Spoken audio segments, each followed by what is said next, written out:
코로나 시대의 미술관 자담회에 참석해 주셔서 감사합니다. 저희가 이 자담회를 의논드린 지가 벌써 3개월이 지났는데요.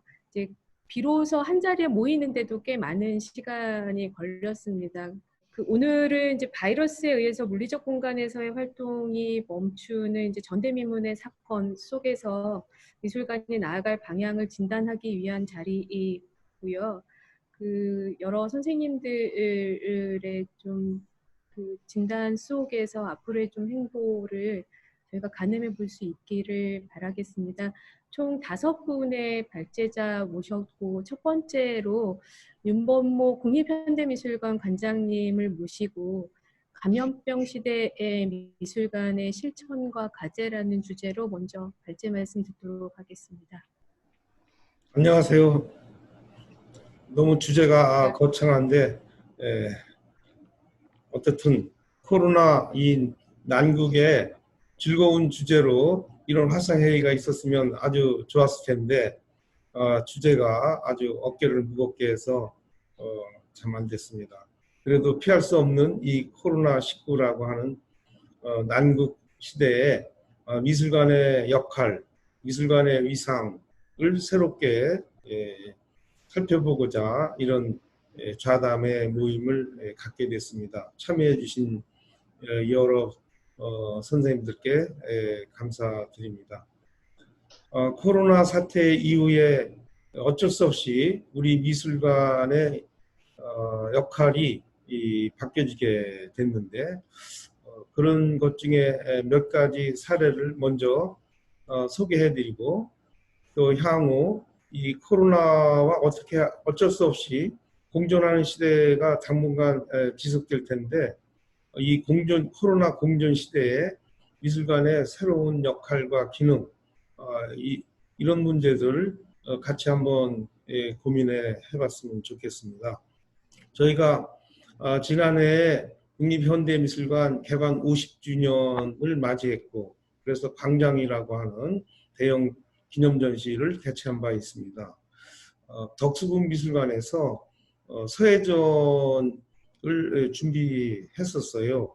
개관 50년 만에 서화일체의 이 문화권에 있으면서도 서예전시를 본격적으로 준비하지 못했었는데 금년에 서예전을 마련했습니다. 그래서 이 원대한 서예전을 아주 멋있게 개막하고자 했으나 코로나 사태가 돌출되면서 이 서예전이 개관하지 못하게 되는 이런 난국을 맞게 됐죠. 결국은 고민 끝에 영상으로 개막을 하자 해서 영상 온라인 개막을 했고 또 담당 큐레이터가 80여 분에 이르는 전시 안내를 했습니다. 그 전시 안내를 따라온 접속자들이 숫자가 상상보다 엄청나게 많았고 현재는 한 7만여 명대에 이르고 있습니다. 그래서 온라인 뮤지엄이라고 하는 새로운 영역을 주목하게 했습니다.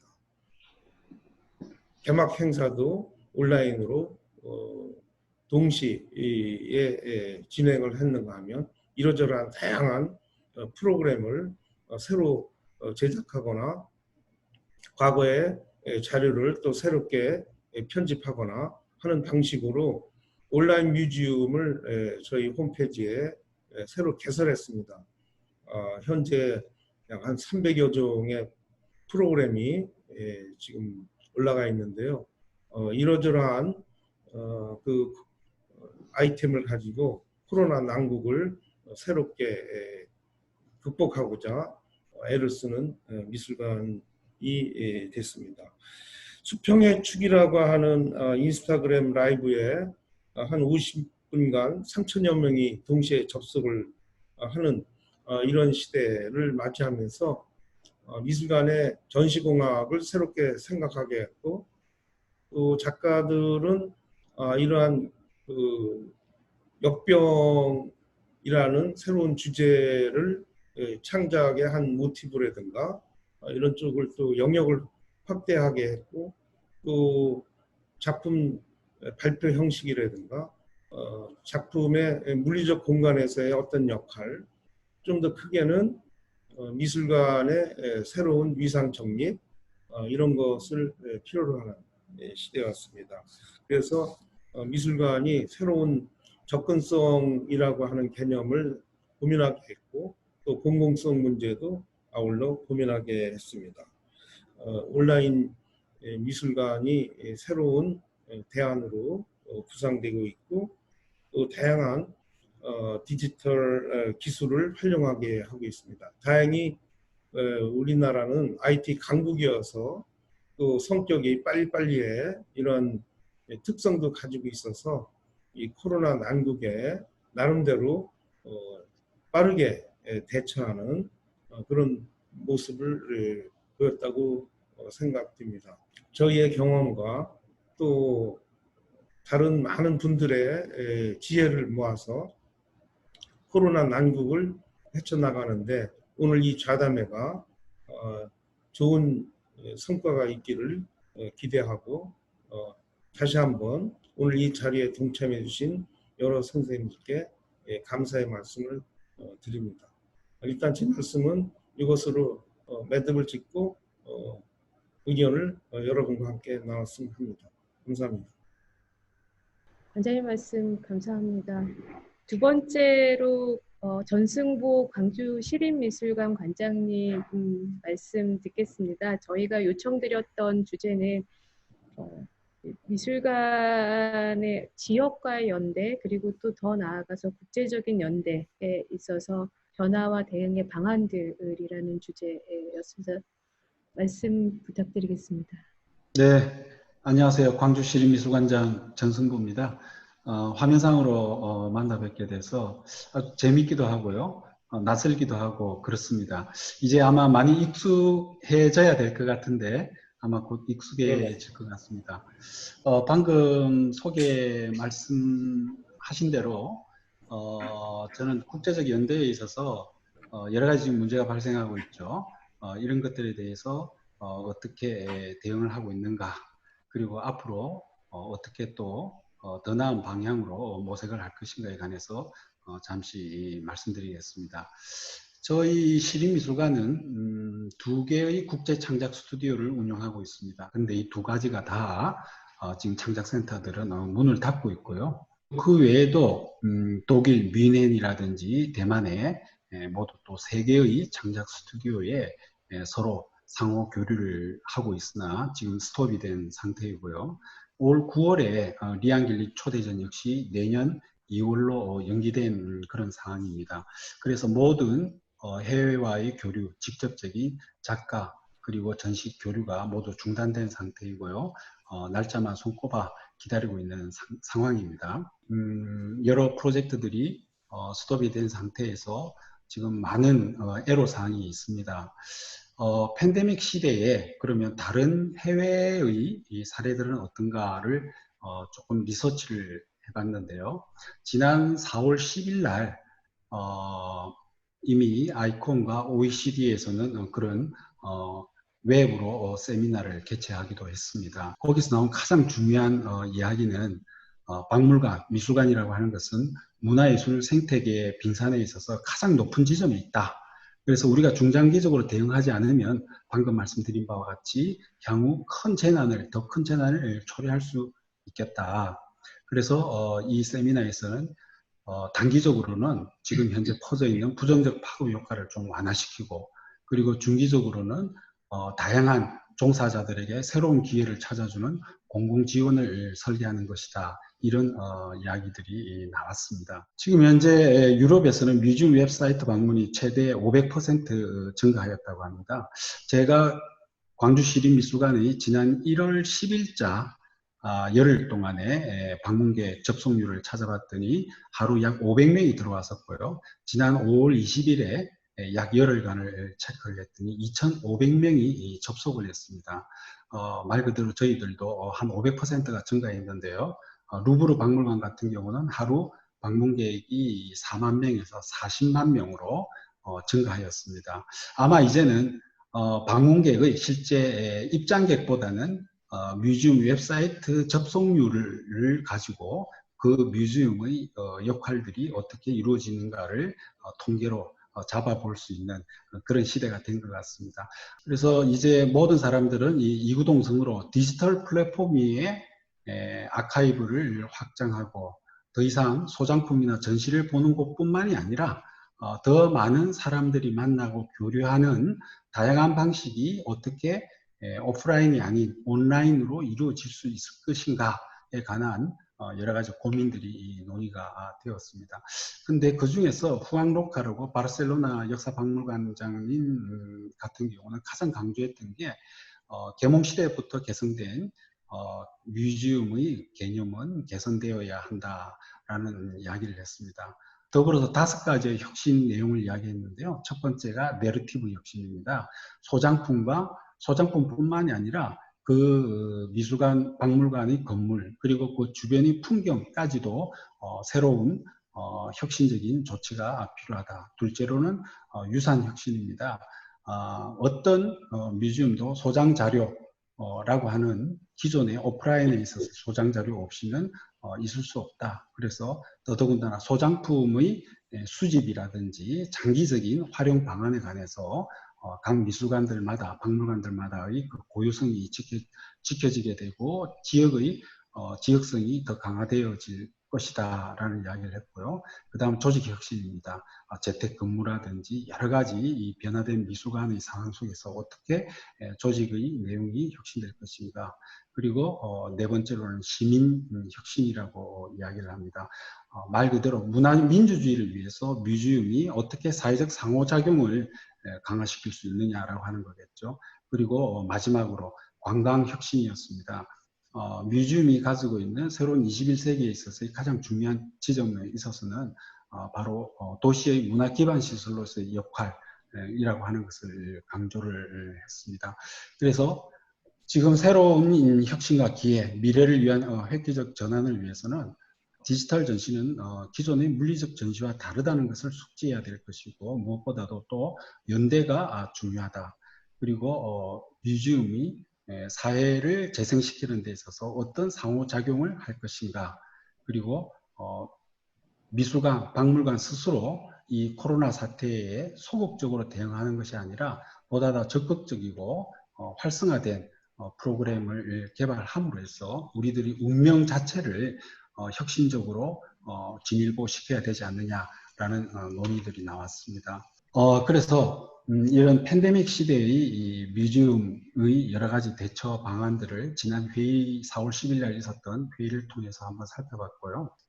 결국 여러 가지 이야기가 나올 수 있겠지만은 지금 우리는 코로나19를 계기로 해서 경제적인 측면에 있어서 그런 여러 가지 온라인 거래라든지 화상회의 그리고 늘 이야기해 왔었던 원격 의료라든지 온라인 강의 등이 바탕이 된 초연결 사회가 가소가 될 것이다 라고 하는 것을 미루어 짐작할 수 있겠습니다. 그래서 이런 디지털 온라인을 통해서 우리가 그동안 생각만 해왔었지 하지 못했던 것들이 지금 지난 4년 동안 지난 4개월 동안 여기저기에서 변화의 물결들이 새롭게 펼쳐지고 있습니다. 결국 우리들이 생각해야 될 변화의 가장 큰 적이라고 하는 것, 그것은 바로 익숙한 관성이 아닐까 생각합니다.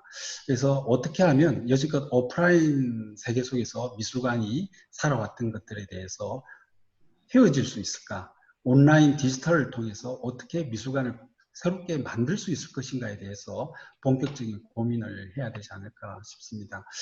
지난 한 3, 4개월 동안 세계의 뮤지엄들은 온라인으로 다양한 경험을 지금 하고 있습니다. 웹과 애플리케이션으로 전시와 작품을 둘러보는 것은 아주 이제 일상적인 일이 됐고요.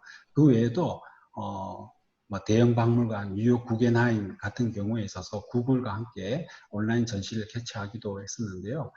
그리고 무엇보다 또 우리 한국의 국립현대미술관이 온라인 전시를 통해서 영국 가디언지나 미국 포브스지 같은 경우에서 세계 10대 뮤지엄으로 선정되는 쾌거가 이루어지기도 했습니다. 그거는 그만큼 순발력이 있고 준비된 미술관만이 할 수 있는 일이지 않을까. 그리고 아마 거기에는 우리 대한민국 자체가 온라인 강국이기 때문에 우리 미술관들이 이런 성과를 거두지 않았나 생각합니다.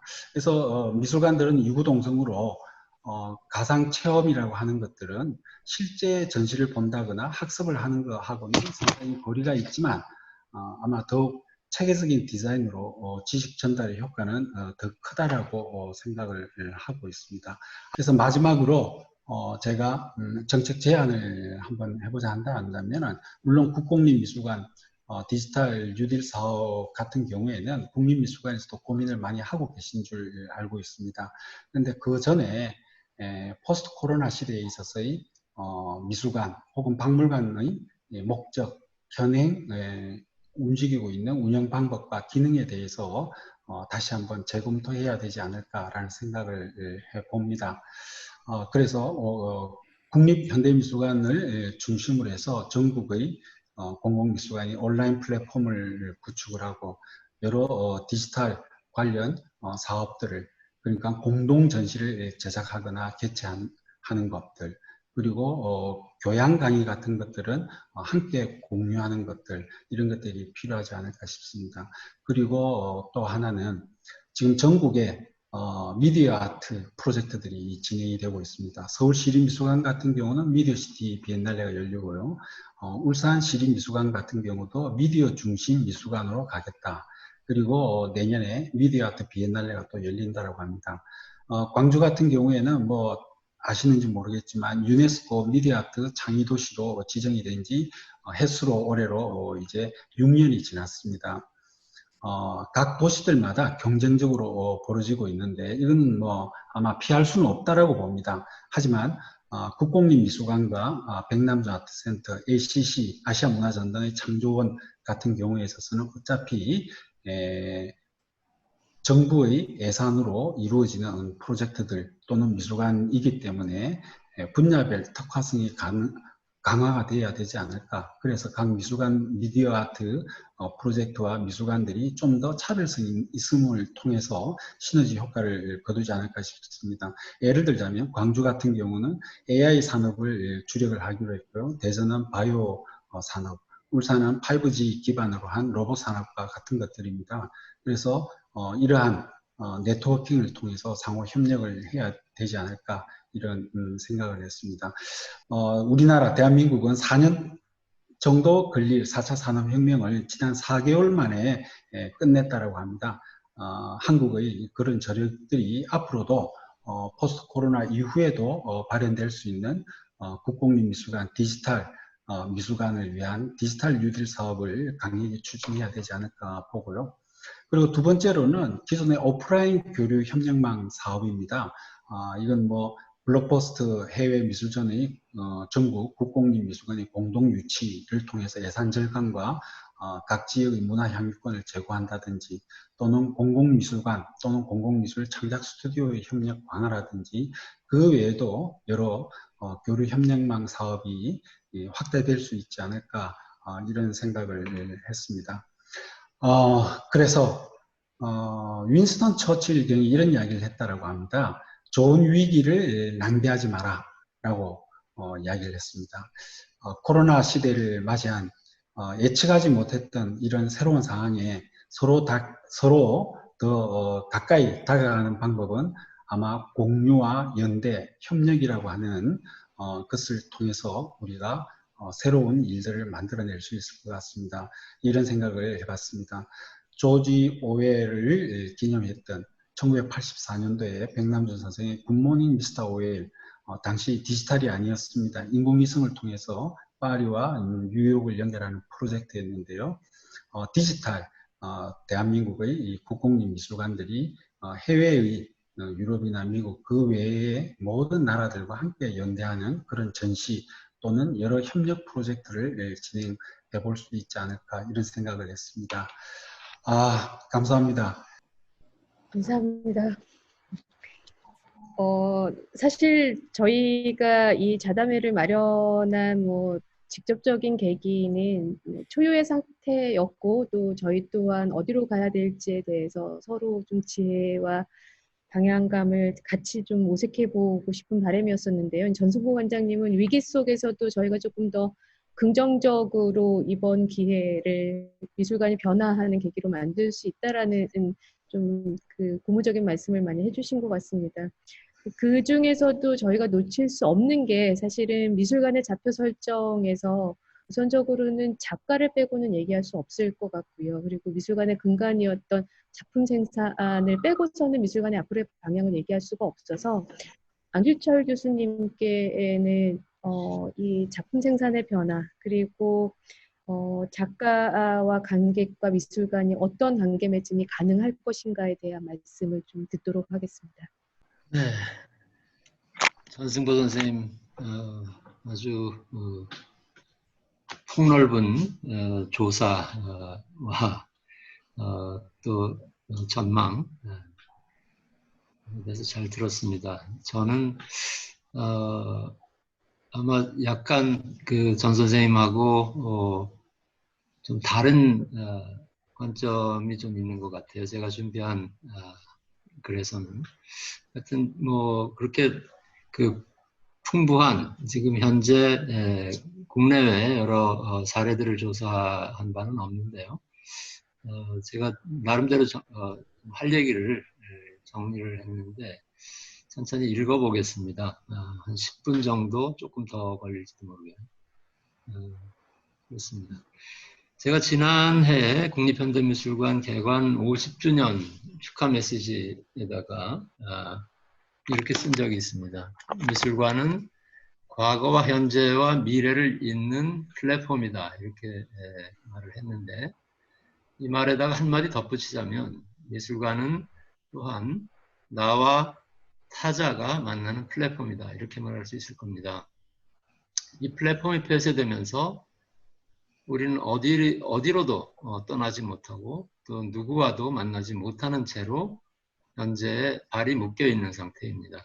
각자의 집과 작업실에 격리된 우리는 겨우 걸어서 닿을 수 있는 범위로 축소된 세계에서 인터넷을 통해서 세상을 만나고 있습니다. 우리가 당연한 걸로 여겨왔던 세계화는 적어도 중단되거나 후퇴하거나 또는 새로운 우회로를 찾을 수밖에 없게 됐습니다. 백신 개발이 바이러스의 진화 속도를 따라잡지 못하는 한 우리는 팬데믹 이전의 시대, 세계화의 시대로 돌아갈 수 없습니다. 이러한 상황은 개방과 교류를 근본적인 동력으로 삼아온 동시대 미술의 기반을 흔들어 놓고 있습니다. 그 흔했던 국제교류 전시도 연례 행사처럼 국내외의 비엔날레와 아트페어들을 찾아다녔던 우리의 미술 성지순례 관광 여행도 이젠 좋았던 옛 시절 이야기가 되고 있습니다. 코로나 이전의 세상은 다시 오지 않는다고 하는 비관적 전망 속에서 우리는 새로움이 아니라 익숙한 것으로 회귀하고 동호반복과 공회전, 퇴행 이런 것들의 위험 앞에 놓여 있다고 생각합니다.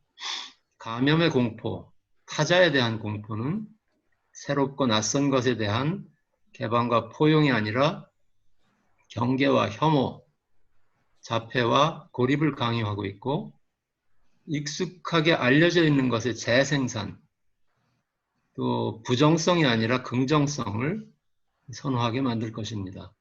안전과 생존이 최우선의 가치가 되는 세계에서 개방과 실험을 추구해온 미술가들의 입지는 좁아질 수밖에 없을 것입니다.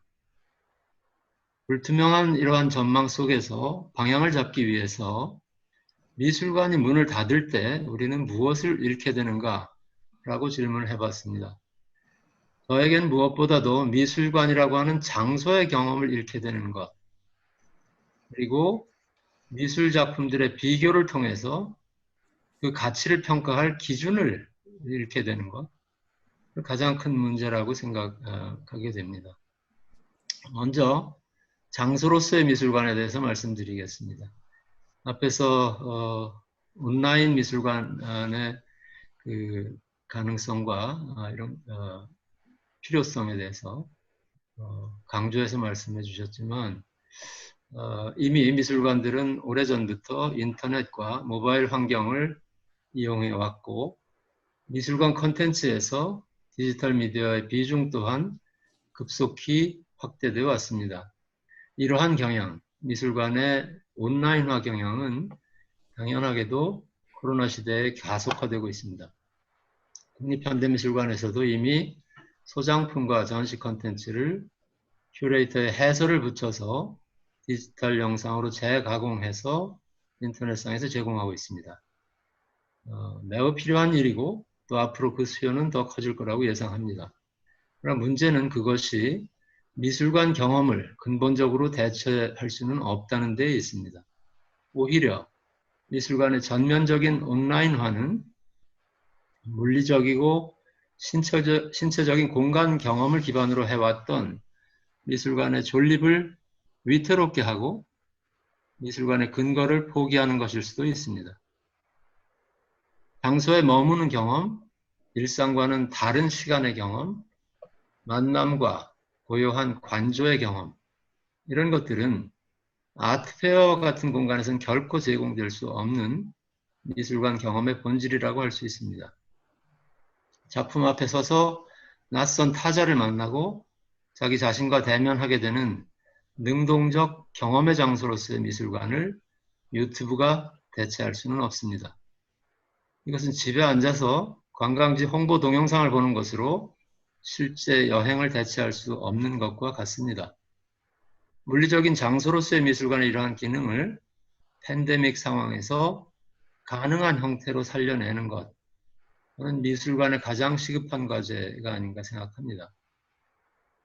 그제 아르코 미술관에서 베니스 비엔날레 귀국 보고전을 사전 예약 형식으로 해서 소규모 집단에 개방하는 형식으로 진행했는데 아마 하나의 사례가 되지 않을까 생각합니다.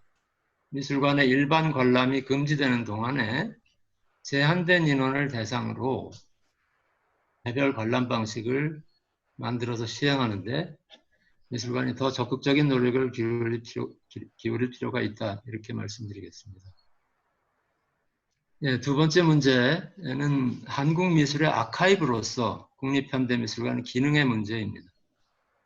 미술관은 소장작품의 선정뿐만 아니라 전시기획, 출품작가 선정 등을 통해서 계속해서 미술관 바깥에 있는 미술에 대해서 평가하고 그것을 미술관 안에 이미 들어있는 미술과 비교해서 그 중에 가치가 인정되는 일부를 미술관으로 받아들이고 그렇지 않은 나머지는 받아들이지 않는 포함과 배제의 메커니즘을 통해서 한국 미술의 서사를 구축합니다.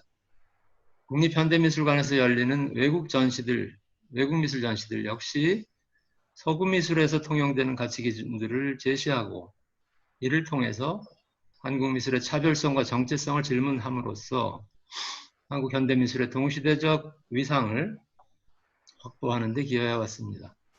팬데믹은 이러한 비교의 아카이브로서의 미술관, 국제교류 플랫폼으로서의 미술관 역할에 심각한 차질을 가져오고 있습니다. 타자와의 만남과 비교를 통해서 우리 자신을 발견하는 과정이 중단되고 비교의 대상들은 굳게 닫힌 자신들의 국경 너머로 사라져버렸습니다. 물론 인터넷을 통해서 정보들은 교환될 테지만 교류의 속도와 강도, 그 파급 효과는 크게 약화될 것입니다. 팬데믹은 우리가 미술의 가치평가 기준을 해외의 이른바 주류 미술과의 비교로부터 가져오기 어렵게 만들었습니다. 우리 스스로 기준을 마련해야 하는 것입니다.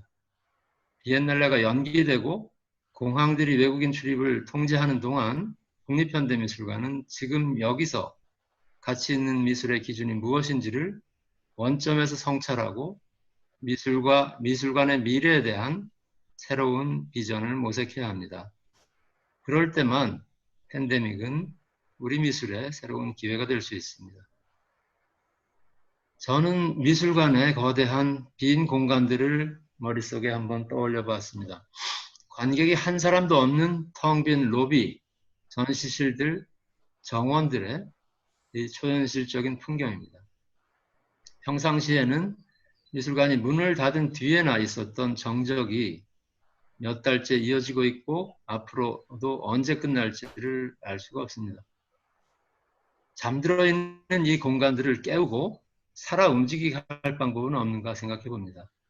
관람객을 받을 수 없는 이 시간 동안 미술관 공간의 의미를 새롭게 재규정하고 그동안 통상 미술관 바깥에 머물러 있던 활동들을 받아들이는 것은 어떨까 상상해 봅니다.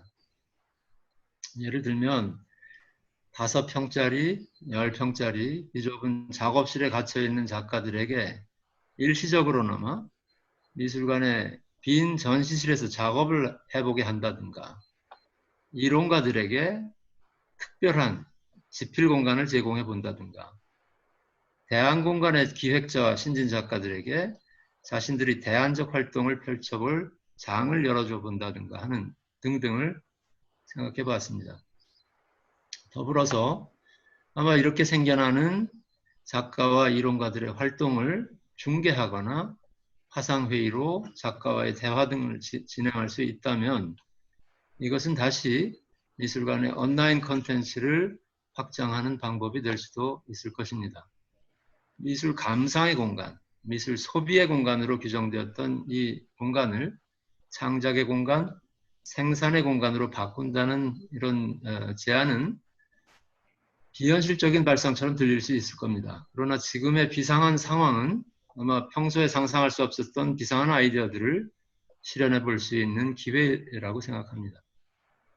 이것은 아마 국립현대미술관의 위상과 권위를 깎아내리는 일이 아니라 오히려 미술 안에서, 우리 미술 안에서 국립현대미술관의 존재를 새롭게 환기시키는 기회가 될 것입니다.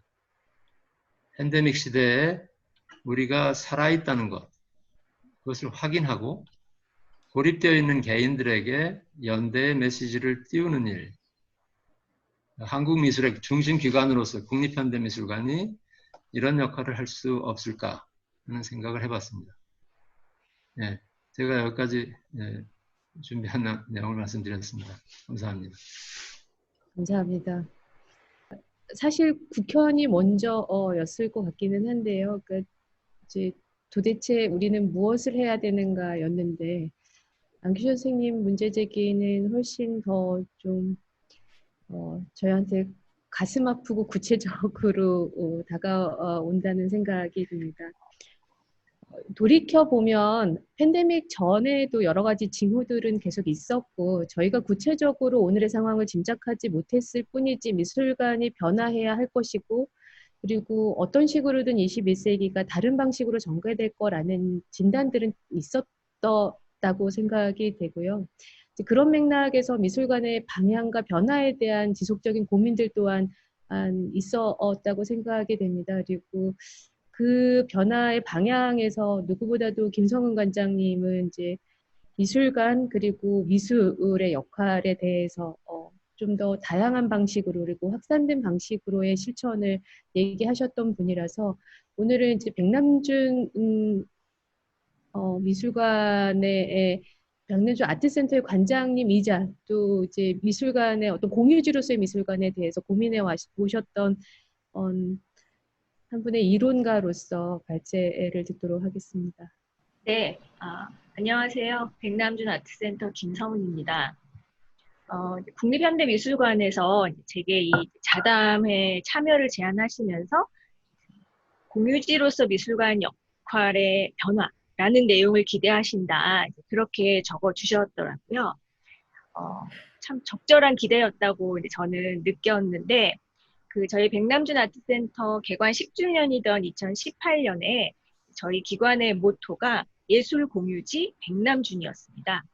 그리고 이제 올해 저희 그 기관의 비전을 경계를 넘는 미술, 관계를 쌓는 미술관 이렇게 이제 설정을 하고 또 그 안에서 저희가 좀 중요하게 생각해야 되는 핵심 가치를 공동의 삶, 공유의 기술, 그리고 이를 매개하는 예술 이렇게 설정을 하고 다양한 이제 사업 계획을 꾸렸었는데요. 사실 이 비전과 핵심 가치는 코로나 상황이 닥치기 전에 세워두었던 것이고 지금 이 전 지구적인 감염병의 상황에 처하고 보니 또 그 비접촉의 시대다.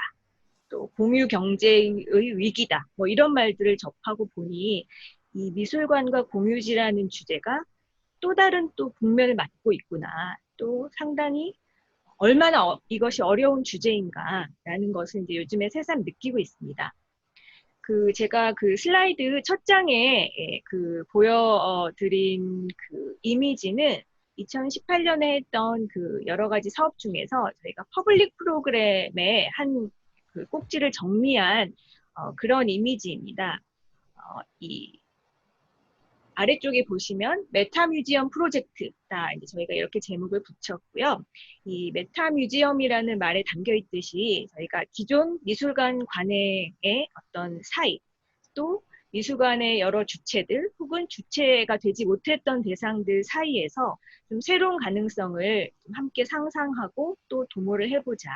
나아가서 미술관과 사회의 관계를 좀 새롭게 좀 수립을 해보자. 그 방식은 무엇일까? 이런 것들을 좀 실험해 보기 위해서 저희가 진행했던 그런 이제 퍼블릭 프로그램이었습니다. 보시는 것처럼 이제 왼쪽에 그 웹사이트가 있고요. 온라인 공간입니다. 새로울 것은 없습니다만 지금까지도 열려있는 그 온라인 공간이고 이 안에서 이 과정을 참여자들, 이용자들이 과정을 공유하고 또 얘기를 계속해 나간다는 이제 그런 기획이었고요. 이 온라인 공간 외에 크게 이제 3가지 저희가 실험을 진행을 했었습니다. 관점 실험, 공동체 실험, 그리고 공유지 실험 이렇게 이제 3가지를 진행을 했었는데요. 먼저 관점 실험이라는 것은 그 미술관을 둘러싼 관점의 전환은 어떤 것들이 있을 수 있을까? 다양한 관점들이 이 미술관이라는 플랫폼을 통해서 교차되고 또 공명할 수 있을까? 또 다양한 관점들을 미술관 안에 담을 수 있을까? 이런 질문들을 다뤘던 여러 가지 프로그램들이었습니다. 그리고 2번째 공동체 실험은 저희가 이제 크게 3가지 질문이었는데요. 백남준 아트센터 안에서의 어떤 공유화가 가능할까?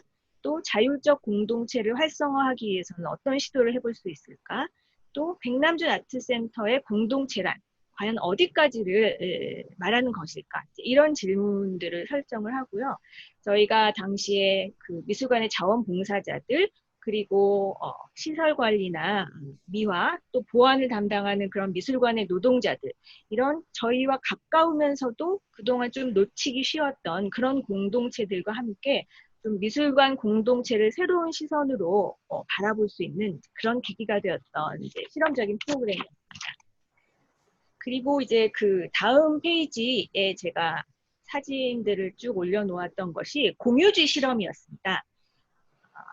미술관의 공유지, 그러니까 공유지라는 개념이 사실 활발하게 연구가 되고 또 실천도 되고 그랬던 것이 뭐 굉장히 이제 지금 수년간 진행이 되고 있습니다만 이 공유지 개념을 미술관에 접목을 했을 때 그것은 어떤 형태여야 할 것인가 그리고 누가 과연 이 공유지를 만들고 사용하고 할 것인가 또 이 만들어진 공유지의 공간을 또 자율적으로 참여자들이 어떻게 가꾸고 활용할 것인가 이런 질문들로부터 출발을 해서 이제 저희가 이제 이 아이디어를 낸 것이 바로 지금 슬라이드에서 보시는 일종의 그 미술관 바깥 공간에 어떤 건축적 구조물을 만드는 것이었습니다.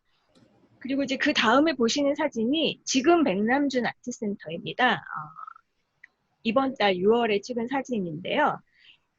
저희가 안녕 백남준 아트센터라는 제목으로 굉장히 이제 단순한 체험 프로그램을 기획을 해서 제공을 하고 있습니다. 이제 백남준의 로봇 작품에서 그 원형을 따온 스티커들로 스티커 키트를 만들어서 그 미술관 바깥쪽에 비치를 하고 이 지역 주민들이라던가 뭐 오며 가며 관심 있으신 분들은 그 스티커를 통해서 자유롭게 메시지를 쓰셔도 좋고 어떤 시각적인 표현을 하셔도 좋도록 그렇게 이제 구성을 한 것인데요. 미술관이 문이 닫혀 있지만 그래서 사람들이 동시에 모일 수는 없지만 좀 이 흔적들이 모여서 함께를 이루도록 한다. 그런 컨셉으로 저희가 기획한 프로그램입니다. 사실 그 5월 달에 잠시 미술관이 문이 열려 있을 때 전시는 비록 열었지만 모여서 하는 집합 교육은 언제 가능할지 모르는 뭐 요원한 상태였지 않습니까? 그래서 이제 그런 여건에서 나온 일종의 이제 대안적인 체험 프로그램이었는데요. 사실 그 모두에게 안녕을 물어야 되는 그런 감염병의 시대에 미술관, 백남준 아트센터가 비록 문은 못 열어도 관객들에게 좀 안부를 전하고 싶다. 또 물리적으로 떨어져 있어도 관객들이 저희 미술관에 또 관객들끼리 어떤 좀 다정한 안부를 묻자. 이런 그 미술관을 향한 마음을 좀 모으고 연결하자. 이제 그런 기획이었습니다. 사실 저희가 이것을 기획할 때 온라인에서 하는 여러 가지 활동들도 안으로 많이 나오기는 했습니다만 저희는 뭔가 굉장히 원초적이면서도 물리적으로 함께임을 관람객들이 좀 느낄 수 있는 형태가 필요하겠다 해서 이제 저희 건물의 외벽을 사용하는 형태로 이 프로그램을 지금까지 진행을 하고 있습니다. 사실 그 앞서 전승보 관장님께서도 말씀을 하셨지만 국립현대미술관을 비롯해서 거의 모든 미술관들이 매우 전투적으로 지금 온라인으로 나서고 있지 않습니까? 그리고 뭐 코로나 이후의 삶은 언택트다. 또 예전의 일상으로는 이제 돌아갈 수 없다. 이제 그런 것들을 마치 거부할 수 없는 어떤 패러다임인 것처럼 그래서 미술관도 변해야 된다라는 변해야 한다고 목청 높이는 이제 사람들도 많이 있고요. 그렇지만 이 소위 비대면, 사실 저는 비대면이라는 말이 옳지 않다고 생각을 하는데요. 지금도 저희가 대면을 하고 있지 않습니까? 그래서 그렇지만 지금 사람들이 너무 쉽게 비대면, 비접촉의 그 패러다임, 이 건강이라던가 안전이라던가 생명이 무엇보다 이제 우선시 되어야 되는 시기에 이 비대면과 비접촉이라는 이러한 개념, 사실 거부하기에는 상당히 조심스러운 면이 있기는 합니다. 그리고 이런 지금 보건의 절대의 위기 속에서 미술관의 역할에 대해서 언급을 하는 것이 또 누군가에게는 굉장히 이제 호사로 비춰질 수도 있겠다는 생각도 듭니다만 사실 당연히 앞으로 앞선 그 두 분께서 말씀해 주신 것처럼 미술관이 변화해야 할 텐데 우리가 그 변화에 앞서서 조금 생각해야 될 것들이 있지 않는가.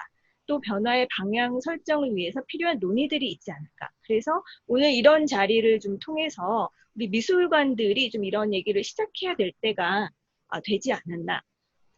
그냥 시키는 대로 빗장을 닫아 걸고 언제 상황이 좋아질까만을 기다리는 것이 과연 능사일까. 좀 그런 반성이 들었습니다. 아까 말씀드렸던 2018년에 같은 주제로 이제 심포지엄을 했었습니다.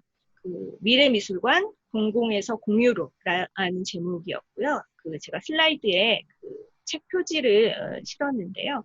여기 계신 이제 박소영 교수님도 참여를 해주셨습니다만, 제가 그 심포지엄에서 가장 이제 기억에 남는 것이 이진경 교수님께서 공유제와 미술관이라는 제목으로 발표를 해주시면서 이런 말씀을 하셨어요. 우리가 공공과 공유를 구분을 해야 되겠다.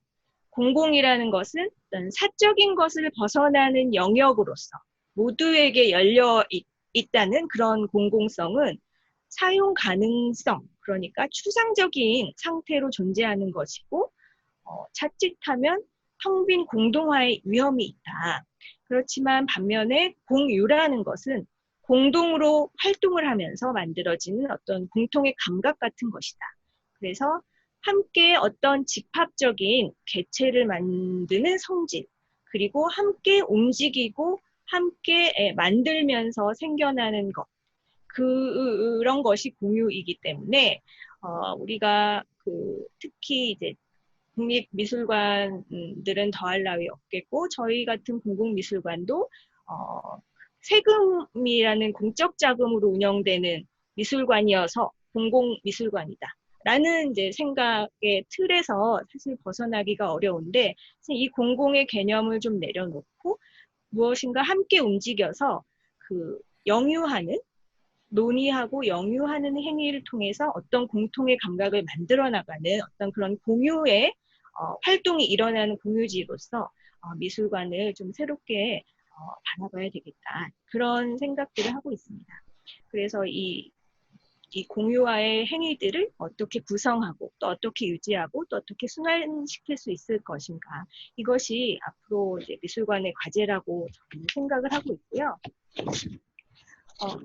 마지막으로 저희 사실 다 마찬가지이겠습니다만 저희 미술관 같은 경우에도 이제 하반기에 예정되어 있던 심포지엄이라던가 내년에 예정되어 있던 국제적인 전시라던가 이 모든 그 프로그램들의 형식과 내용을 전면적으로 바꿔야 되는 그런 시기에 접어들었습니다.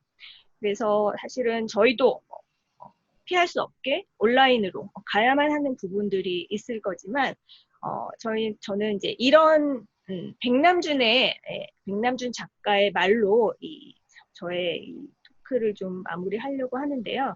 그러니까 이제 전승보 관장님께서 그 1984년에 그 백남준의 위성 프로젝트 이미지를 좀 보여주셨는데요.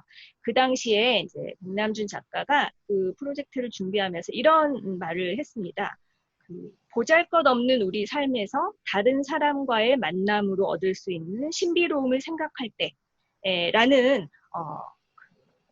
글을 백남준 작가가 썼습니다. 저는 사실 이 백남준 작가의 말이 굉장히 크게 다가오는 것이 이 물리적인 공간으로서의 미술관의 기능을 생각함과 동시에 이 미술관에서 일어나야만 하는 가장 중요한 어떤 행동의 가치가 바로 만남과 공유가 아닐 것인가 그런 생각을 굉장히 많이 하고 있는 요즘입니다. 저는 여기까지 하겠습니다. 감사합니다.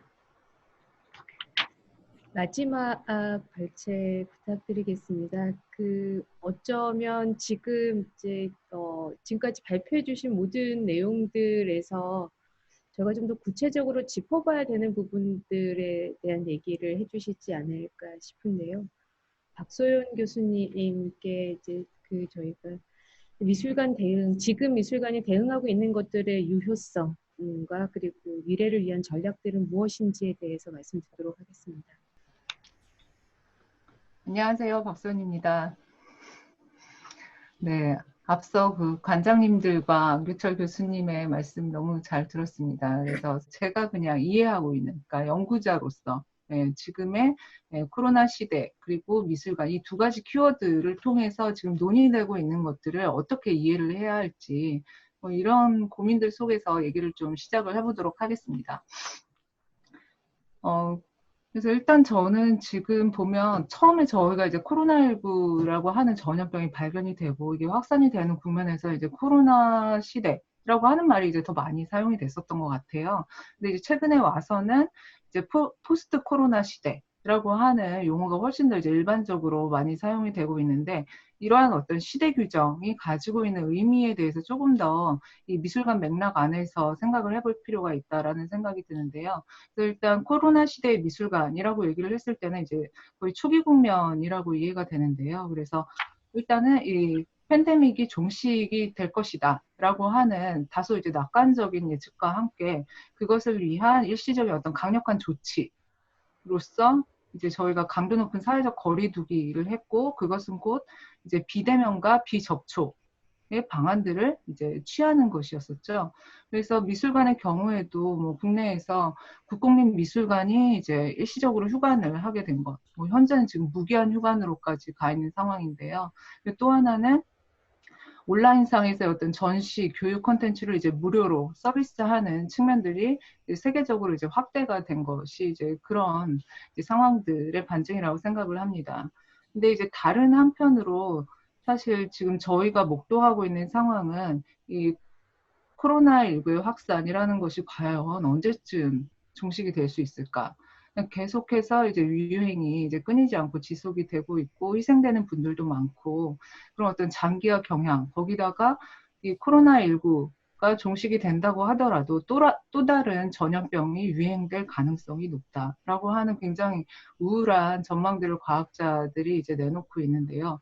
그러니까 그러다 보니까 결국에는 이런 어떤 팬데믹의 장기화나 일상화 상황에 대한 준비가 조금 더 필요한 것이 아니냐라고 하는 인식들이 이제 포스트 코로나 시대라고 하는 용어를 이제 고민을 하게 했다고 생각을 합니다. 어찌 보면 이제 그간의 여러 가지 미술관의 사회적 역할이 이제 뭐 여러 역할이 있을 수 있겠지만 특히나 이 코로나 상황들로부터 이제 상처받고 망가진 사회들을 어떻게 회복할 것이냐가 이제 박물관 미술관이 이 포스트 코로나 시대에 수행해야 될 중요한 역할이다. 그렇기 때문에 이런 역할을 수행할 수 있도록 다시 문을 열어야 한다라고 하는 방향의 제안들이 이제 나오고 있다고 생각이 됩니다. 실제로 이제 이러한 논의들 속에서 제가 이제 좀 눈여겨봐야 된다고 생각을 하는 것은 어떻게 보면 사회 전반의 위기라고 하는 부분도 굉장히 중요하지만 그 안에서 실제로 박물관 미술관도 엄청난 위기적인 상황에 처해 있다라고 하는 것이 이제 이 아이콤이나 유네스코 차원에서도 이제 본격적으로 논의되기 시작했다는 것이죠. 그래서 그런 어떤 박물관 미술관 그리고 거기에서 일을 하고 있는 사람들 종사자들이 어떤 위기들을 겪고 있는지에 관한 그 조사 보고서가 최근에 나왔습니다. 그래서 이게 그 보고서에 따르면 107개국 1,600개관을 대상으로 해서 4월 7일부터 5월 7일까지 한 달간 이제 조사를 했었던 결과인데요. 그래서 여기에 나오는 키워드들이 굉장히 우울합니다. 그래서 뭐 지금 우리가 알고 있는 것처럼 거의 대부분의 박물관 미술관이 휴관을 하고 있죠. 지금 한국에서는 잘 이제 체감을 못하는 일인데 이제 해외의 여러 박물관 미술관들이 한 80% 이상의 그 직원들, 종사자들을 이제 재택근무를 시키고 있다는 것이고요. 이제 그런 재택근무 와중에서 이제 단기 계약을 한 직원들의 경우에는 한 6% 정도가 더 이상 이제 재계약에 전망이 없다라고 하는 조사 결과를 얘기를 하고 있습니다. 그래서 이 아이콘 보고서에서도 이제 박물관 직원들의 그 고용 불안정, 실업 위기에 대해서 굉장히 이제 비중 있게 다루고 있는 것을 확인을 할 수가 있습니다. 그리고 이런 어떤 실업 위기나 고용 불안정이라고 하는 것은 결국에는 이제 박물관, 미술관이 휴관을 통해서 결국에는 어떤 사업 축소나 아니면 부서 통폐합이나 아니면은 뭐 궁극적으로 이제 폐관에까지 이를 수 있는 이제 그런 상황들을 이제 직면하고 있다라고 하는 거죠. 그래서 결국에는 박물관이 기존에 해왔었던 역할을 축소할 수밖에 없는 상황에 직면하게 되면 당연히 박물관 미술관에서의 실업이 증가할 수밖에 없겠죠. 그래서 이런 문제점들을 이제 저는 조금 더 우리가 주목을 해봐야 된다라는 생각이 들고요. 그리고 이제 마지막으로 이 보고서가 지적을 하고 있는 것은 이제 그 이른바 폐관에 대한 두려움이라고 하는 것이 이제 지역 간 격차가 좀 두드러지게 나타나게 되는데, 어찌 보면 우리가 선진국이라고 생각을 하는 뭐 북미나 유럽이나 이런 데에 비해서 이제 중동 지역이나 아니면은 뭐 아프리카 그리고 아시아 지역에서 이제 폐관 가능성이 훨씬 높게 점쳐지는 것으로 보고가 되고 있고요. 그러니까 그러다 보면 사실은 이제 관람객 문제도 있지만 이 박물관 미술관의 기본 기능은 결국에는 인류의 문화유산을 이제 수집을 하고 보존을 하는 기능 등이 이제 가장 어떻게 보면 기초적인 기능인데 이런 것들이 사실은 굉장히 위협적인 상황이 될 수 있다라고 하는 진단입니다. 그래서 결국에는 이제 문화유산의 보존과 보호, 집단적인 기억에 관한 부분들 역시도 향후에 어떤 격심한 지역 불평등, 지역 격차에 직면할 수 있겠다라고 하는 진단이 이제 함께 이루어지고 있었습니다. 그래서 이러한 보고서를 봤을 때 도대체 우리가 이 상황을 어떻게 이해를 해야 할 것인가 라고 하는 고민이 이제 조금 더 깊어지지 않나라는 생각이 들고요. 사실 이제 아이콤에서도 이 조사 보고서가 이제 발표되기 전에 이제 공식적으로 성명을 냈었죠. 그래서 이제 박물관 미술관에 이제 정부에서 각국의 정부들이 이른바 구제 자금, 부호 자금을 긴급 수혈할 필요가 있다라고 하는 이제 성명서를 냈었는데요. 여기서 이제 골자는 크게 두 가지입니다. 하나는 지금 이제 말씀드린 것 같은 박물관 미술관과 거기에서 일하고 있는 사람들이 직면하고 있는 위기를 알리는 것. 그리고 또 하나는 박물관 미술관은 지금까지 사회적으로 너무나 중요한 역할들을 수행해 왔고 앞으로도 그래야 하고 그리고 코로나 이후의 시대에 사회가 이제 전반적으로 이제 회복을 하는 데 있어서도 박물관 미술관이 중요한 역할을 할 수밖에 없다. 그래서 결국에는 이런 중요한 사회적 역할을 하기 위해서 박물관 미술관의 위기를 긴급하게 타개할 수 있도록 정부가 지원을 하는 방안들을 모색을 해라라고 하는 것이 이제 이 성명의 골자라고 볼 수가 있습니다. 그래서 어찌 보면 이제 포스트 코로나 시대에 직면해서 유네스코나 아이콤이 취하고 있는 하나의 그 전략은 사회적 역할의 강화를 통해서 박물관 미술관의 존재감을 증대시키고 그것을 통해서 사실은 이제 박물관 미술관이 직면하고 있는 위기, 사실은 이제 존립의 위기죠. 이 존립의 위기를 어떻게 타개할 것인가라고 하는 고민이 여기에 저는 굉장히 깊숙하게 새겨져 있다는 생각이 많이 들고요. 그래서 지금 이제 슬라이드에서 보시는 사진은 뭐냐 하면 이제 올해 박물관의 이제 행사를 하면서 아이콤에서 SNS 이벤트 같은 걸 한 거죠. 그래서 이제 온라인 그 백과사전이 위키피디아에 보니까 이제 전 세계 박물관들 중에 50%도 등재되어 있지 않더라. 그래서 이제 사람들이 지금 코로나 국면에서 많이 접속을 하고 있는 이 온라인 상의 박물관 미술관의 존재를 거기다가 기록을 남기는 것. 그래서 어쨌든 사람들에게 박물관 미술관이 잊혀지지 않게 하고자 하는 그런 노력들, 캠페인들이 벌어지고 있다는 것이 좀 안타깝기도 하고 굉장히 이제 위기감이 크구나라는 것을 이제 짐작해 볼 수 있게 하는 것 같습니다. 그래서 뭐 일단 이런 상황들을 이제 생각을 해봤을 때 박물관 미술관이 이런 위기를 이제 호소하고 있는데 이 위기의 실체는 도대체 뭘까라고 하는 부분에 대해서 이제 저희가 좀 고민을 해볼 필요가 있겠다라는 생각이 듭니다.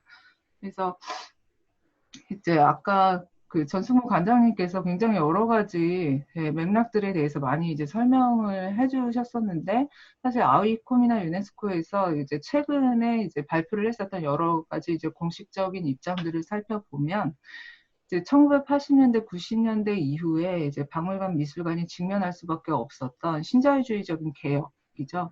그래서 민영화, 세계화라고 하는 이름 속에서 이제 박물관 미술관이 이제 스스로 이제 굉장히 시장 원리를 이제 채택을 하고 이제 기업 운영 방식들을 수용을 하면서 어찌 보면은 그간의 어떤 공적인 예산 내지는 공적인 예산에 기반한 어떤 인력 채용이나 여러 가지 사업 운영비 같은 것들을 통해서 이제 박물관 미술관의 어떤 공공적인 활동 기반들을 마련해 왔었는데 그것이 이제 흔들리기 시작한 지가 이제 꽤 오래된 거죠. 그리고 그게 이제 흔들리게 되면서 사실은 코로나 이전에도 이미 폐관위기 아니면 매각위기를 맞았었던 박물관 미술관이 이제 지속적으로 증가하고 있는 상황들.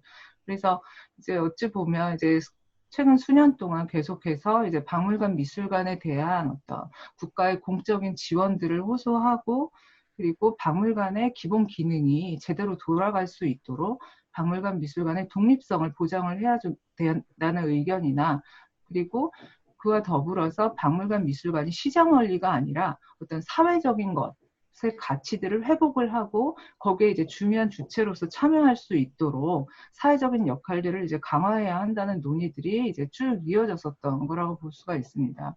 그리고 결국에는 이제 재개관에 관한 논의들이 이제 전반적으로 나오고 있는 상황에서 1차적으로 이제 준비를 해야 할 것은 뭐 아이콘 공고도 있지만 어떻게 모든 사람에게 안전한 박물관 미술관이 될 것이냐라고 하는 것에 관해서 굉장히 실무적이고 구체적인 차원의 준비가 필요하겠구나 하는 생각이 들고요. 특히나 이제 이 경제성장, 이윤 창출 이런 것들을 이제 목적으로 해서 인간이 이제 전지구적으로 이제 개발, 자연훼손 이런 것들이 이제 심각하게 논의가 됐고 이제 기후 위기가 현재도 지금 굉장히 이제 중요하게 긴급하게 이제 논의가 되고 있는 상황인데요. 그래서 실제로 지금 이제 코로나19의 확산이라고 하는 것도 이런 어떤 기후위기 연장선상에서 개발과 무분별한 자연훼손, 자연파괴의 연장선상에서 이루어지고 있다는 어떤 성찰 속에서 이제 미술관이 무엇을 할 것인가, 그리고 그 안에서 사람들이 경쟁하거나 서로를 이제 상처를 주고 착취하는 방식이 아니라 어떻게 공동의 연대와 공동의 삶을 좀 기획할 수 있게 할 것이냐라고 하는 부분들에 좀 주목을 하면 좋겠다라는 생각이 들고요. 실제로 이런 기후위기 상황 속에서 너무나도 많은 그 자연유산과 문화유산들이 이제 훼손되거나 손실되는 위기적인 상황들도 이제 지속적으로 보고되고 있는 상황이라 이거에 대한 어떤 그 국현에 걸맞는 좀 어떤 역할들이 필요하지 않을까라는 생각이 듭니다. 그리고 이제 두 번째는 이제 많이들 이제 뉴스를 통해서 아시는 것처럼 그 인종차별 혐오 이 사태가 사실은 너무나 노골적으로 폭력적인 형태로 이 코로나19 국면 속에서 이제 노출이 되었었고, 이거는 뭐 인종 혐오나 차별을 넘어서서 사실은 뭐 그 젠더 차별이나 아니면 그 성소수자에 대한 차별이나 아니면 바로 이웃에 대한 경계와 공포, 혐오 이런 것들까지 이제 확산이 되고 있는 상황이라, 이런 상황 속에서 과연 우리가 정말 함께 사는 어떤 공동의 삶, 사회적인 삶이라고 하는 것들을 상상을 할 수 있는가, 뭐 이런 문제들에 대해서 미술관이 이제 정말로 어떤 역할들을 담당을 해야 이제 사회적인 역할을 강화한다고 할 수 있을까, 뭐 이런 고민들을 좀 같이 했으면 좋겠다라는 생각이고요.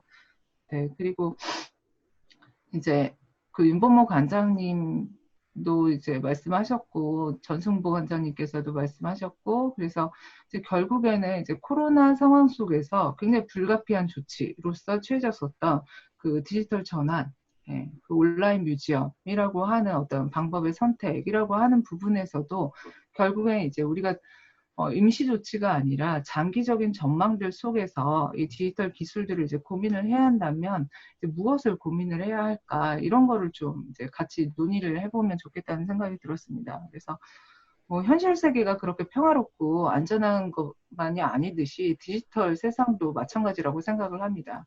그래서 이 디지털 세계가 안고 있는 여러 가지 뭐 디지털 격차, 디지털 혐오, 그리고 거기에서 어떤 비물질 노동의 문제나 디지털 소외의 문제, 그리고 플랫폼 자본주의가 결국에는 전 사회에 어떤 양극화나 불평등을 심화시키고 있는 이러한 어떤 사회적인 문제들이, 그러니까 미술관이 방법론으로서 선택하고 있는 디지털 미술관 내지는 이제 디지털 전환이라고 하는 행보 속에서도 사실은 진지하게 좀 고민이 될 필요가 있겠다라는 생각이 들었습니다. 그러니까 특히나 이제 이런 기술 혁신 위주의 어떤 경제 성장이나 저희가 새로운 기회들, 혁신을 얘기를 하다 보면 이제 그 와중에 이제 남겨지거나 잊혀지는 사람들, 기술 혁신이라고 하는 것이 전혀 이제 삶하고 와 닿아 있지 않은 사람들이 많이 있게 되는데요. 그러니까 이런 사람들이 어찌 보면 미술관의 어떤 사회적인 역할을 고민을 할 때 사실은 이제 포괄적으로 더 적극적으로 이제 만나야 되는 사람들이 아닐까라고 하는 생각도 같이 해보게 되고요. 뭐 이런 관점에서 봤을 때 결국에는 이제 미래 세대 그리고 지속 가능성이라고 하는 관점들이 이제 굉장히 절실하다는 생각이 많이 드는데, 뭐 지속 가능성이라고 하는 개념 자체가 미래 세대의 어떤 삶의 조건들, 자원들을 땡겨 쓰거나 고갈시키는 형태로 현재 어떤 해법들을 만들어내는 것에 대한 이제 경고라고 할 수 있을 텐데요. 그래서 현재 저희가 이 코로나19의 확산 속에서 이제 대응을 하거나 고민하고 있는 여러 방식들이 미래 세대의 어떤 삶의 조건들이나 환경들, 그리고 미래 세대가 이제 사실 접하게 되는 예술과 여러 가지 문화유산들을 어떻게 잘 이제 보존하고 그들에게 이제 보다 안전한 삶과 사회적인 관계들을 복원을 하는 방향들 속에서 올려줄 수 있을지, 뭐 이런 것들에 대한 고민들이 좀 같이 이루어져야 하지 않을까라는 생각들을 해봤습니다. 그래서 뭐 일단 여기까지로 해서 제 말씀을 좀 정리하도록 하겠습니다. 감사합니다. 워낙 그 모든 선생님들의 발제가 연결고리를 가지고 있어서 윤범호 관장님께서는 이제 지금 저희가 이 코로나라는 불가피성 속에서 미술관이 순발력 있게 어떻게 대처할 수밖에 없었나, 그리고 거기에서의 남아있는 뭐 질문, 성과 이 부분에 대해서 말씀해 주셨고요. 그리고 이제 전승문 관장님 여러 가지 말씀을 해주시기는 했지만 코로나로부터 촉발된 이 온라인 플랫폼은 어쨌거나 우리 모두에게 불가피한 상황과 이 플랫폼이 될 거라는 부분, 그리고 기왕이라면 이게 그 미술관들이 하나의 공유제로서 이것들을 더 많은 컨텐츠들을 공유할 수 있는 플랫폼으로 삼으면 좋겠다는 말씀이 저한테는 좀 더 각별하게 왔습니다.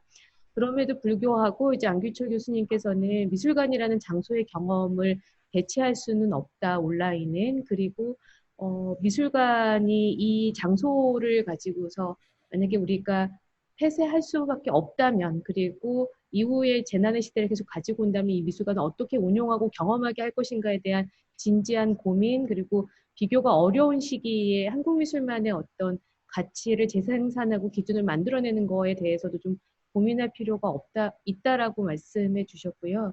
김성원 선생님은 코로나 이전 이후를 넘어서 궁극적으로는 21세기의 미술관이라는 곳을 메타적인 공간으로 우리가 활용하고, 그리고 우리 모두가 어떤 공동체성을 강조하는 곳으로서의 미술관을 좀 더 고민해야 될 거라고 말씀해 주셨습니다. 그리고 박소연 선생님은 그 모든 것들을 다 아울러서 미술관과 박물관 자체의 위기, 그리고 이게 이 온라인으로서만 대체할 수 없는 지속 가능한, 그리고 문화유산을 보존하는 곳으로서의 미술관, 그리고 우리의 생존이 같이 하고 있는 미술관으로서의 아주 실질적인 미술관의 위기까지를 같이 좀 고민해 볼 필요가 있지 않을까라는 아주 실질적인 고민까지를 던져주셨습니다.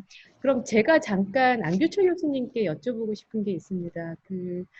아까 말씀하실 때 한국 미술의 어떤 가치 기준을 만들어내는 것까지도 뭐 그건 반드시 코로나 때의 시기에서만은 아니겠지만 뭐 저희가 그리고 이제 전시나 이런 어떤 물리적인 활동들이 좀 제한을 가질 때 비교 기준이 없는 시점에서 선택과 배제를 어떻게 할 건지가 굉장히 중요할 거라고 저한테는 되게 새겨지는 말씀이었는데, 동시에 이 코로나가 한국 미술의 가치 기준뿐만이 아니라 미술관이 담아야 되는 콘텐츠의 가치 기준에서도 어떤 새로운 전환과 그 방향 제시를 주고 있을까요? 과거에 우리가 미술에서 중요하다고 했던 콘텐츠랑 좀 달라질 수도 있을 것 같은데, 미술관이 다뤄야 되는 콘텐츠가. 우리 미술관 아니면 우리 미술이 크게 두 가지 서로 상반되는 그 방향을 향해서 움직여 왔다고 생각해요. 하나는 어떻게 하면 그야말로 글로벌한 국제적인 주류 미술의 흐름과의 차이나 격차를 좁히느냐 하는, 그걸 좁히려는 노력이 한쪽에 있었다면, 다른 한쪽에서는 그걸 좁히기 위해서라도 우리는 그들과 어떠한 차이를 가져야 되느냐, 우리의 그 차별성을 계속해서 강화하려고 하는 방향, 이 두 가지 방향은 서로 상반되는 방향이기도 합니다. 근데 두 가지 방향이 계속해서 우리 미술 전체를 이렇게 지배해 왔던 것은 일단 어쩔 수 없이 인정해야 되는 사실인데, 우리가 이 사태를 그냥 좀 객관화해서 보면 우리에게는 계속해서 우리 자신을 타자의 시선으로 평가하려고 하는 어떤 그 기제가 작동하고 있었다 하는 거, 그거 양쪽에 공통된 거거든요. 왜 우리는 남의 시선에 의해서 우리 자신을 평가해 왔을까? 그들이 보기에 너네도 이런 걸 하는구나 라고 인정해 주기를 바라고, 그들에게서 너희는 이런 점이 너무나 유니크해, 너무나 이런 것들이 오리지널해, 이런 소리를 듣는 것을 기대하면서 일을 해왔다면, 이걸 지금 이 시점에 다시 한번 원점에서 생각해 봐야 되는 게 아닌가 하는 생각을 저는 하고 있거든요. 그러니까 저만 해도 유학 갔다 오고 학교를 예술학교라는 걸 만들면서 어떻게 하면 그 격차를 좁힐까에 집중해서 약 20년 넘게 학교 학생들하고 만나왔는데, 계속 해외의 중요한 뭐 이론가들의 책을 소개한다든지 전시를 소개한다든지 작가들을 소개한다든지 이런 일들을 계속하면서 이들은 이렇게 하는데 우리는 뭔가 뭘 해야 되느냐 이런 질문들을 던져왔다고 생각해요. 근데 지금 이제 정년 앞두고서 이런 생각을 하게 된 게 좀 안타깝긴 하지만 왜 우리에게는 타자의 시선이 항상 먼저 전제되어 있었을까? 그걸 상정하고 있었을까? 우린 스스로에게서 어떤 정체성이랄까요? 그 자신의 가치를 발견하는 일은 왜 그동안 옆에 내려놓고 있었을까? 이런 생각.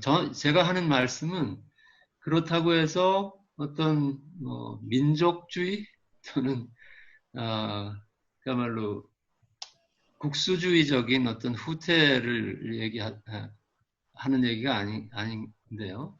분명히 우리에게 전제되어 있던 이 불특정 다수의 유수의 미술관들의 관장들로 이루어진 국제적인 미술의 시선, 국제적인 미술 네트워크의 시선에 왜 우리는 이렇게 종속되어 왔을까? 이런 질문을 저는 안 할 수가 없다고 생각해요. 지금 그들이 저쪽으로 넘어갔기 때문에 이제 그들이 이를테면 올해의 작가상 심사를 할 때 불러오려고 해도 불러올 수 있는 사람이 없고 뭐 화상으로는 할 수 있겠죠. 근데 이런 상황이 됐을 때 이 기회에 한번 그 문제를 따져봐야 된다는 생각을 하는 거예요. 왜 우리에게는 자체 기준은 없을까? 그냥 제가 아까 그 박수원 선생님 말씀 들으면서 사회적인 역할은 어떤 게 가능할까? 이런 시대에 이렇게 포스트 코로나라고 규정되는 제가 어떤 다른 글에서 이런 얘기 한 적이 있습니다. 코로나는 분명히 의학적 질병이지만 사회적이고 정치적인 질병이기도 하다.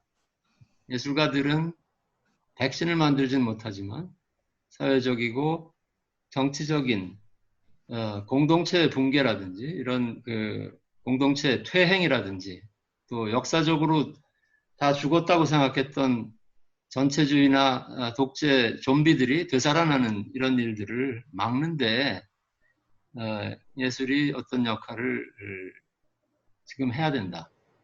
거기에 아마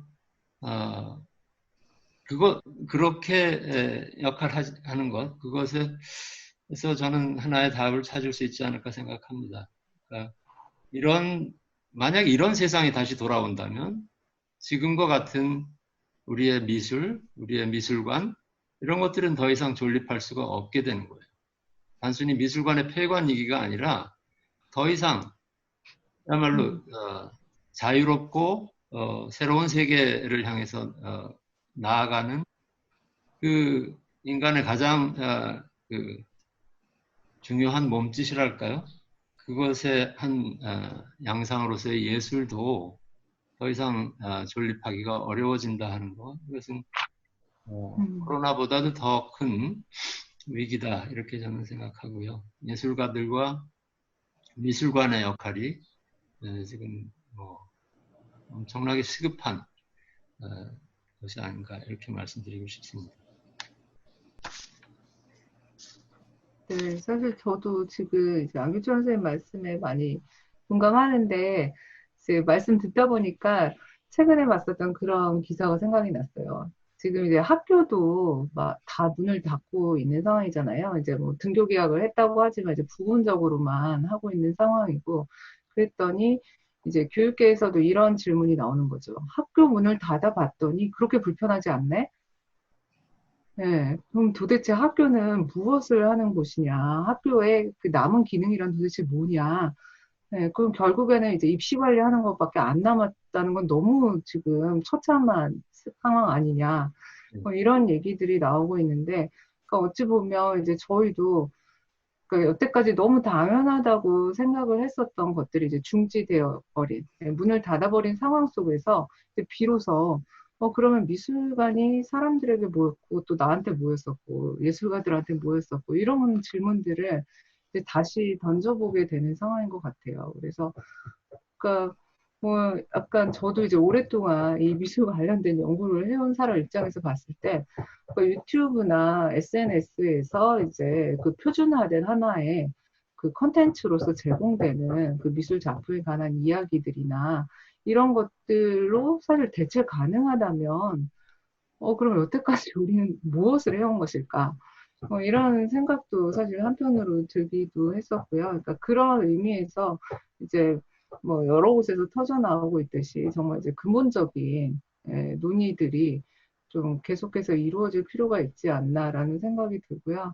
이제 그렇게 생각을 하다 보면 이제 최근에 저는 자꾸 이제 눈이 가는 것이 이제 안무철 선생님이 그 기준에 관해서 말씀을 해주셨지만, 그러니까 그 기준에 관한 그 질문을 붙이는 거. 그래서 우리가 당연하고 되게 좋은 것이라고 생각을 해왔던 기준들이 정말 타자의 시선이고 다른 사람에 의한 기준이라면 누군가에게 그 예술은 좋은 것이기만 하진 않았겠다.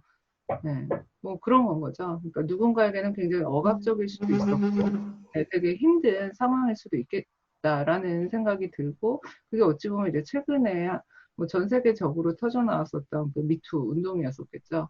그래서 이제 그런 관점들이 좀 더 이제 적극적으로 미술이나 아니면 미술관에 관한 논의들 속에서 어떻게 같이 이야기가 될 것이냐라고 하는 게 좀 필요한 상황이 아닐까라는 생각이 들고요. 그래서 특히 이제 최근에 이제 미술관의 위기론이나 사회적 역할 관련해서 항상 이제 반복해서 나오는 얘기가 이제 미술관, 박물관이 더 이상 중립성의 신화 안에서 그냥 안이하게 있을 수는 없다. 그래서 위기에 대해서 이제 응답을 하기 위해서는 어떤 입장을 취할 수밖에 없는데, 그럼 박물관, 미술관은 누구의 어떤 입장에서 예, 공론장을 만들고 목소리를 낼 것이며 예술가들이나 시민들하고 협업할 것이냐라고 하는 이제 정말 중요한 선택의 기로에 섰다고도 볼 수 있을 것 같습니다.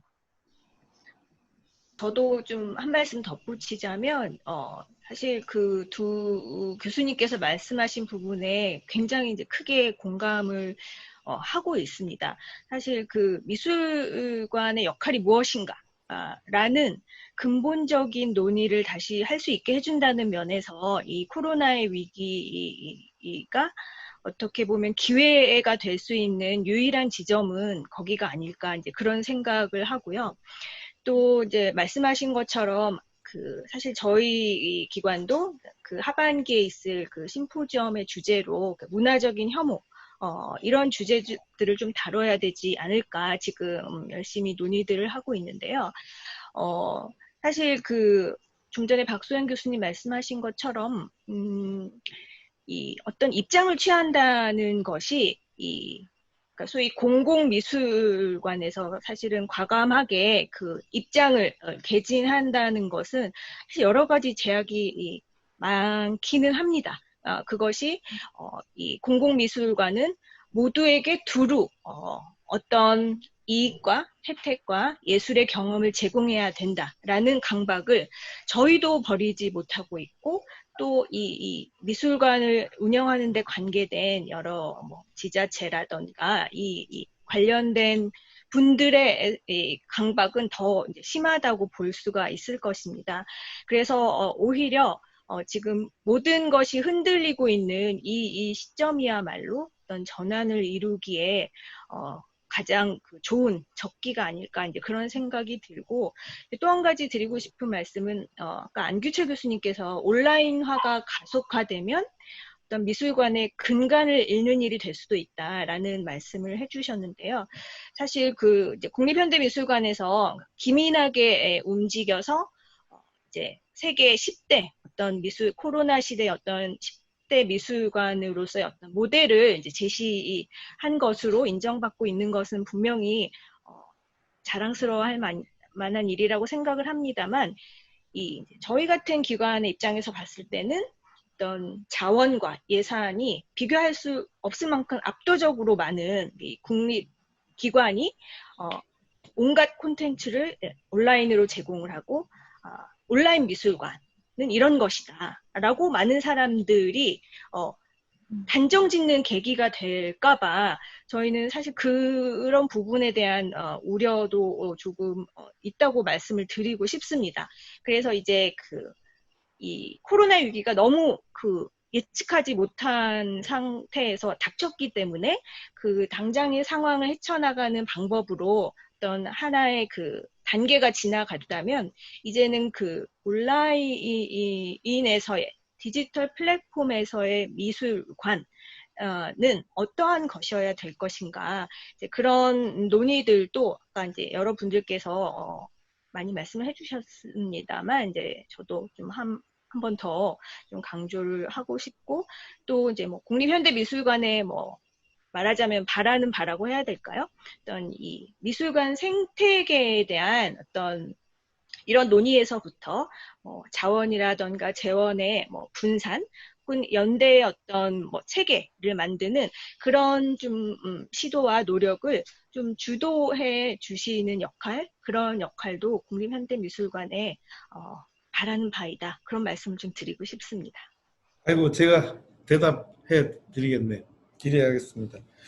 우선 죄송합니다. 국립현대미술관이 온라인 미술관으로 압도적으로 역할을 하고 있어서 죄송합니다.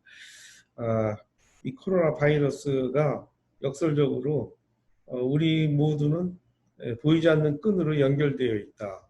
이런 생각을 하게 하고 있는 시대입니다. 조금 더 거창하게 표현하면 우리 모두가, 이 지구촌에 있는 우리 모두가 보이지 않는 끈으로 연결된 존재인데 결국은 공동체다, 이렇게 생각을 하게 합니다.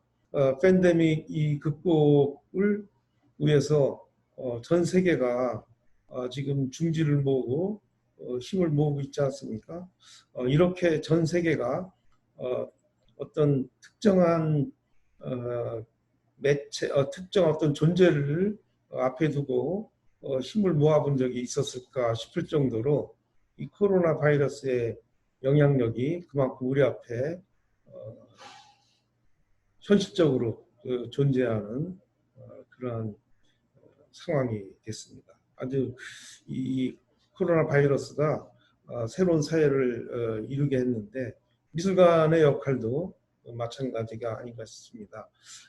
다행히 IT 강국에 있는 국가미술관이다 보니까 이런 여러 가지 온라인을 활용한 콘텐츠의 재고가 많았고, 또 새롭게 생산할 수 있는 역량이 돼 있고, 그래서 발빠르게 온라인 뮤지엄으로 구상이 될 수 있었는데요.